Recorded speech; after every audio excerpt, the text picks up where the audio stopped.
Tout commença le mercredi 14 juillet 1518.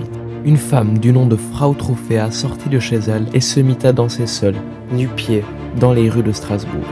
Les minutes, puis les heures, puis les jours passèrent, mais la femme ne cessa de danser. Et dans sa folie, elle emporta non pas une personne, non pas deux personnes, mais plus de 400 personnes. 400 personnes qui dansaient les pieds en sang, sans manger, sans boire, sans même faire ses besoins, et ce, parfois jusqu'à la mort.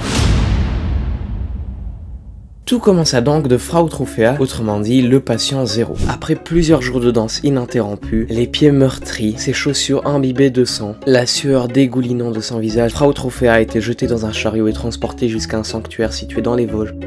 Oui, mais voilà, le lendemain, sous les yeux ahuris et impuissants des passants, une centaine d'autres personnes étaient prises par le même mal-être, dansaient sans s'arrêter. Et très vite, l'épidémie fait ses premières victimes, mortes de fatigue, de soif, voire même d'inanition. Face à cette contamination, la municipalité demande de l'aide aux médecins strasbourgeois. Après plusieurs consultations, le Conseil des 21 en arrive à une conclusion sans appel. La danse est un mal naturel causé par un échauffement excessif du sang. En simplifié, d'après les médecins, les veines seraient obstruées et cela ferait chauffer le sang et le cerveau. Et pour guérir de ça, les médecins n'ont qu'un seul conseil. Danser davantage. Ce n'est qu'en continuant à danser nuit et jour que les danseurs recouvreraient leur esprit. La municipalité fait donc le choix de parquer les danseurs fous. Le marché au grain, qui est un marché entouré d'un mur de pierre, est aussitôt réquisitionné. Les poissonniers, les bouchers et même les maraîchers sont contraints de vider et de démonter leurs étals, tandis que les danseurs y sont parqués. Le conseil municipal ira même jusqu'à louer les services de musiciens professionnels qui s'installèrent sur l'estrade du marché au grain et qui jouaient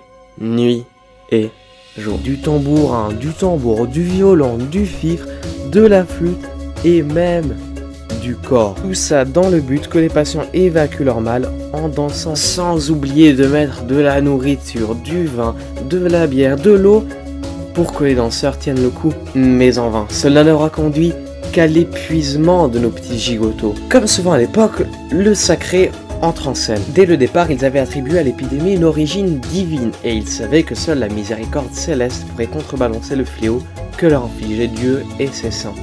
Alors pour calmer la colère de celui qu'ils considéraient être le Saint-Guy, le Conseil des 21 finit par emmener tous les malades de force à l'extérieur de la ville. Tous les malades se font donc bénir lors d'une grande messe organisée en l'honneur de Saint-Guy. Le remède semble efficace, et l'épidémie fini. Mais alors, quelle était la cause de cette épidémie? Qu'est-ce qui avait donc pu donner à Frau Trophéa l'envie de gigoter jusqu'à la mort? Et surtout, comment des centaines d'autres habitants de la ville ont-ils été contaminés? Pour commencer, il faut savoir que Frau Trophéa, le patient zéro, n'est qu'une invention. Qu'une invention. Qu'une invention.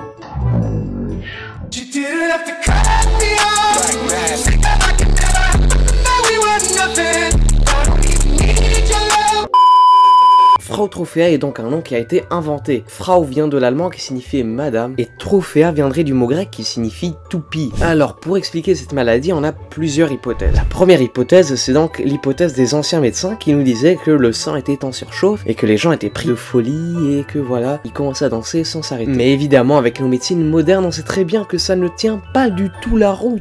Aujourd'hui, on pense plutôt à une contamination par l'ergot de seigle. L'ergot de seigle, c'est une bactérie qui se développe dans les épis de seigle humides et qui peut causer des délires de convulsions violentes. Mais là encore, les symptômes d'une intoxication à l'ergot de seigle ne correspondent pas vraiment à de la danse. Ce n'est qu'une tentative de médicalisation de la danse du Saint-Guy qui est en réalité un phénomène beaucoup plus riche et beaucoup plus complexe. Une des autres hypothèses, ce serait tout simplement que ce soit une façon pour la population de se défendre contre toutes ces crises. En effet, la région vient de traverser une période très précaire. Strasbourg vient de vivre 3 ans de famine. La syphilis a fait son apparition accompagnée de plein d'autres maladies et de très nombreuses familles vivent dans une situation très précaire. Et tout ça, eh bien, ça a un fort impact sur la morale de la population jusqu'à en rendre les gens fous. Et pour finir, la dernière idée, ce serait tout simplement que la population, beaucoup trop superstitieuse, aurait fait ça par peur de Dieu, car elle aurait voulu s'excuser de tout ce qu'elle aurait fait de mal.